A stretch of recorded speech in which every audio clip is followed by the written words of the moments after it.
కొద్ది నెలలుగా సంచలనంగా మారి ఇటీవల కాలంలో తరచూ పత్రికల పతాక శీర్షికల్లోకి వచ్చింది ఫోన్ ట్యాపింగ్ కేసు వ్యవహారం.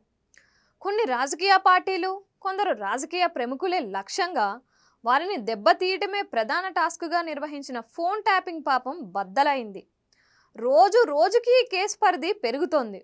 కొత్త పేర్లు తెర మీదకు వస్తున్నాయి.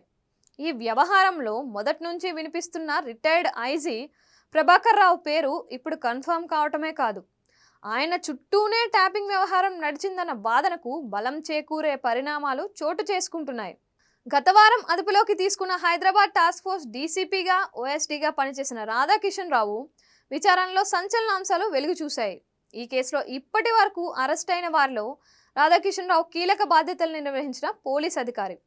తాజాగా ఆయన వాంగ్మూలంలో నాటి ఐజీ ప్రభాకర్ రావు పేరును వెల్లడించటమే కాదు, ఆయన ఆదేశాలతో తామేం చేశామన్న అంశానికి సంబంధించిన వివరాల్ని వెల్లడించడంతో సంచలనాంశాలు వెలుగు చూశాయి. 2014లో తొలిసారి బీఆర్ఎస్ ప్రభుత్వం కొలువు తీరిన తరువాత సామాజిక వర్గాల సమీకరణలో భాగంగా 2016లో ప్రభాకర్ రావును నిఘా విభాగానికి బదిలీ చేసింది. అనంతరం ప్రభాకర్ రావు తన సామాజిక వర్గానికి చెందిన అధికారులతో పాటు గతంలో తనతో కలిసి పనిచేసిన వారిలో కొందరిని నిఘా విభాగంలో వేర్వేరు ఉపభాగాల్లో నియమించారు.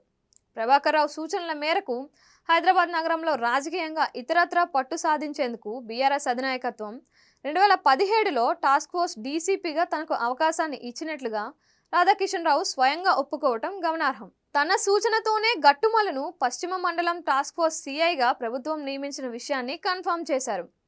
అక్కడే 2 ఏళ్ల పాటు పనిచేసిన తరువాత బీఆర్ఎస్ ప్రభుత్వం తర్వాతి రోజుల్లోనూ అధికారంలోనే ఉండేలా తన సూచన మేరకు గట్టుమలను ప్రభాకర్ రావు ఎస్ఐబిలోకి తీసుకుంటున్నట్లుగా రాధాకిషన్ రావు వెల్లడించారు. ఆ తర్వాత నుంచి తెలంగాణలో బీఆర్ఎస్ పార్టీ బలోపేతం చేయడానికి వీలుగా ఆ పార్టీ పాలన కొనసాగేలా చూసేందుకు ప్రభాకర్ రావు, భుజంగరావు, వేణుగోపాలరావు, ప్రణీత్ రావులు తరచూ సమావేశమయ్యేవారు.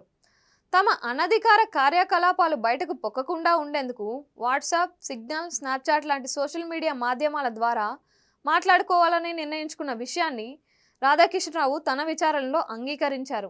2023 అసెంబ్లీ ఎన్నికల్లో బీఆర్ఎస్ను ఎలాగైనా మళ్ళీ అధికారంలోకి తీసుకురావడంతో పాటు పార్టీపై అధినేతకు పూర్తి అజమాయిషీ ఉండేలా చూడటమే తమ లక్ష్యమని ప్రభాకర్ రావు టీం భావించినట్లుగా పేర్కొన్నారు. ఇందులో భాగంగా ప్రతిపక్ష నాయకులు, వారి అనుచరులు, కుటుంబ సభ్యులు, వ్యాపారులు, బీఆర్ఎస్ అసమ్మతి వర్గీయులతో పాటు అదే పార్టీలో అనుమానాస్పదంగా ఉండే నేతల కార్యకలాపాలపైన నిఘా పెట్టినట్లు రాధాకిషన్ స్పష్టం చేశారు. దీంతో ప్రభాకర్ రావు చుట్టూనే ట్యాపింగ్ అంశం నడిచిందన్న విషయంపై క్లారిటీ వచ్చింది. ఇంతవరకు బానే ఉన్నా ఇక్కడ నుంచే అసలు సంగతి షురూ అవుతుందని చెబుతున్నారు. ప్రస్తుతం అమెరికాలో ఉంటున్న ప్రభాకర్ రావు ఫోన్ ట్యాపింగ్ కథ మొత్తాన్ని నడిపించిన విషయం వెల్లడైంది. మరి ఆయన ఈ పని చేయడానికి కారణం ఏంటి, ఆయన వెనుకున్న బిగ్ బాస్ ఎవరు అన్నది ఇప్పుడు ఆసక్తికరంగా మారింది. ప్రభాకర్ రావును అదుపులోకి తీసుకొని సరైన రీతిలో విచారణ జరిపితే ఫోన్ ట్యాపింగ్ బిగ్ బాస్ ఎవరన్న విషయంపై మరింత క్లారిటీ రావడం ఖాయమంటున్నారు.